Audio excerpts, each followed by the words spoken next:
ಶ್ರೀ ಪರಮಾತ್ಮನೇ ನಮಃ. ಶ್ರೀಮದ್ಭಗವದ್ಗೀತಾ ಅಥ ದಶಮೋऽಧ್ಯಾಯಃ. ವಿಭೂತಿಯೋಗಃ. ವಿಸ್ತರೇಣಾತ್ಮನೋ ಯೋಗಂ ವಿಭೂತಿಂಚ ಜನಾರ್ದನ. ಭೂಯಃ ಕಥಯ ತೃಪ್ತಿರ್ಹಿ ಶೃಣ್ವತೋ ನಾಸ್ತಿ ಮೇ ಮೃತಂ. ಜನಾರ್ದನನೇ, ನಿನ್ನ ಯೋಗವನ್ನು ಮತ್ತು ವಿಭೂತಿಯನ್ನು ವಿಸ್ತಾರವಾಗಿ ಹೇಳು. ನಿನ್ನ ಅಮೃತವಾಣಿಯನ್ನು ಎಷ್ಟು ಕೇಳಿದರೂ ತೃಪ್ತಿಯಾಗುವುದಿಲ್ಲ. ತನ್ನ ಕೋರಿಕೆಯನ್ನು ಮುಂದುವರಿಸಿರುವ ಅರ್ಜುನ ಭಗವಂತನನ್ನು ಜನಾರ್ದನ ಎಂಬ ಹೆಸರಿನಿಂದ ಸಂಬೋಧಿಸಿ ಭಗವಂತನ ಮಹಿಮೆಯನ್ನು ಇನ್ನಷ್ಟು ಹೇಳುವಂತೆ ಕೇಳುತ್ತಾ ಭಗವಂತನ ಅಮೃತವಾಣಿಯನ್ನು ಎಷ್ಟು ಕೇಳಿದರೂ ತನಗೆ ಇನ್ನಷ್ಟು ಕೇಳಬೇಕೆನಿಸುತ್ತಿದೆ ಎನ್ನುತ್ತಿದ್ದಾನೆ.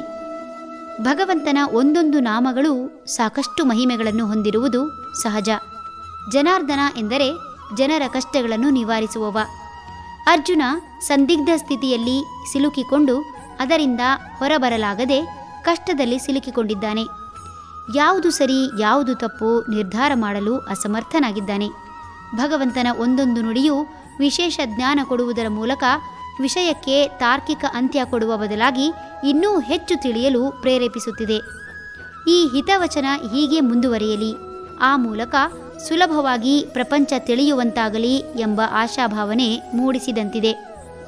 ಆಧುನಿಕ ಯುಗದಲ್ಲಿ ಸಾಕಷ್ಟು ಜೀವನ ಚರಿತ್ರೆಗಳು ಬಂದರೂ ಅದು ಪುರಾಣ ಹಾಗೂ ಪುಣ್ಯ ಕಥೆಗಳಷ್ಟು ಶ್ರದ್ಧೆ ಹಾಗೂ ಭಕ್ತಿ, ಅಂದರೆ ಪರಮ ಪ್ರೀತಿಯಿಂದ ಓದಿಸಿಕೊಂಡು ಹೋದಂತೆ ಓದುವುದಕ್ಕಾಗಲಿ ಅಥವಾ ಓದಿ ಅಳವಡಿಸಿಕೊಳ್ಳುವುದಕ್ಕಾಗಲಿ ಪ್ರೇರಣೆ ಕೊಡಲಾರದು. ನಂಬಿಕೆ ಇಲ್ಲದೆ ಯಾವುದೇ ಕಾರ್ಯ ಮಾಡ ಹೊರಟರೂ ಅದು ಕೈಗೂಡದು.